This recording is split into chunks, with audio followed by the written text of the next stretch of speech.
남유다가 포로로 끌려갈 때만 해도 바벨론은 결코 망할 것 같지 않았습니다.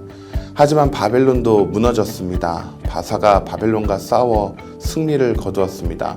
BC 539년 바사왕 고레스는 바벨론에 입성합니다. 이후에 바벨론의 영토는 모두 바사의 손에 넘어가게 됩니다. 이 일은 이미 선지자 이사야를 통해 예언된 일입니다. 이사야 44장 28절 말씀입니다. 고레스에 대하여는 이르기를 내 목자라 그가 나의 모든 기쁨을 성취하리라 하며 예루살렘에 대하여는 이르기를 중건되리라 하며 성전에 대하여는 내 기초가 놓여지리라 하는 자니라. 이사야 선지자는 고레스가 바벨론을 무너뜨리고 고레스를 통해 성전이 재건될 것을 예언했습니다. 하나님께서는 예언의 말씀대로 고레스가 바벨론을 정복하게 하십니다. 그리고 고레스가 칙령을 내리도록 그의 마음을 감동시키셨습니다.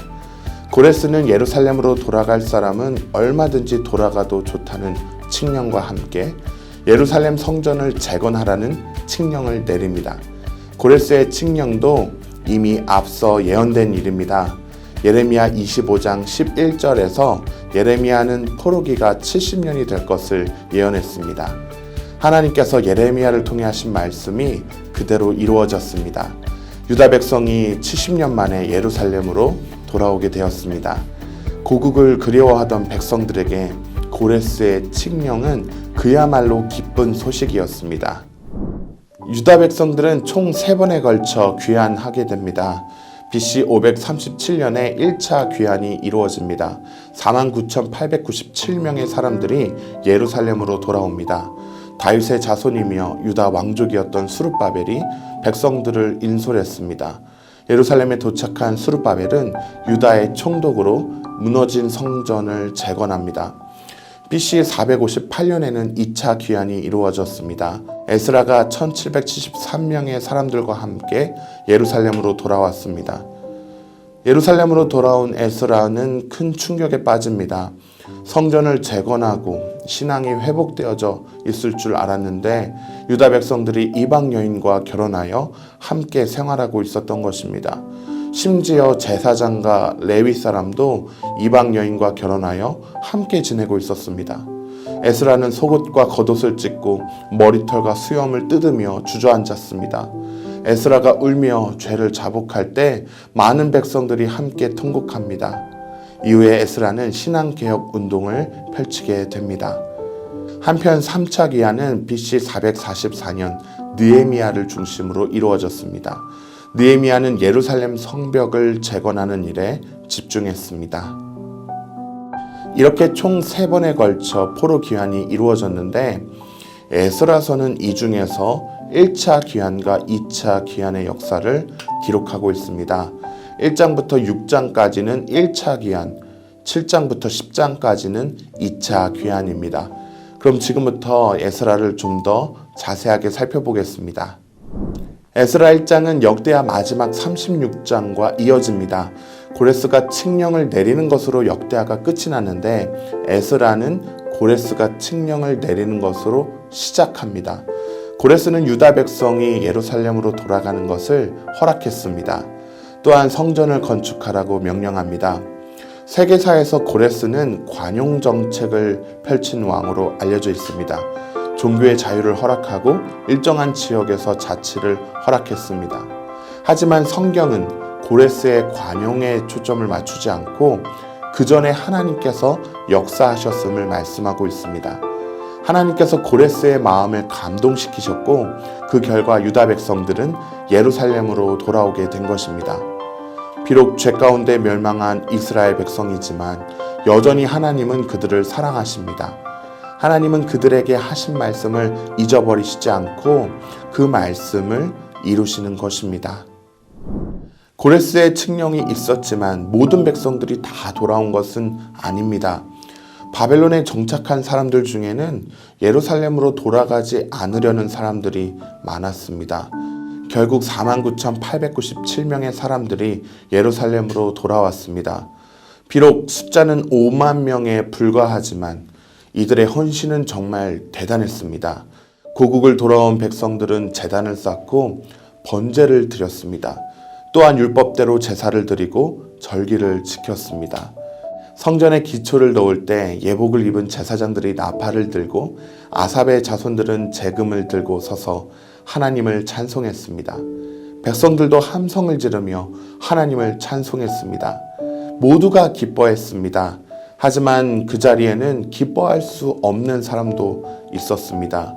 예전에 솔로몬 성전을 기억하고 있는 제사장들과 레위인, 그리고 나이가 많은 족장들은 옛 성전의 모습을 기억하고 어쩌다 우리가 이런 처지가 되었나 탄식하며 슬퍼하였습니다. 이스라엘 백성들이 성전을 건축하려 하자 방해꾼들이 나타났습니다.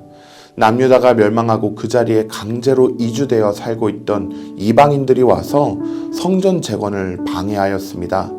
사마리아인들은 왕에게 고발하는 편지를 보냅니다. 고발장의 내용은 이스라엘 백성들이 성곽을 짓고 반란을 준비하고 있다는 내용이었습니다. 성전을 지으라고 칙령을 내렸던 고레스 왕은 이미 죽었습니다. 새로운 바사 왕은 성전 건축을 중단시켜 버립니다. 그렇게 16년의 시간이 흘렀습니다. 선지자 학개와 스가랴가 성전 건축을 촉구하며 하나님의 말씀을 전했습니다. 성전 건축이 다시 시작됩니다. 바사의 왕은 다리오 왕으로 바뀌어져 있었습니다. 다리오 왕은 고레스의 칙령 문서를 확인하고 성전 건축을 허락하는 조서를 내립니다. 누구든지 자신의 명령을 고치면 죽게 될 것이라는 내용을 덧붙였습니다.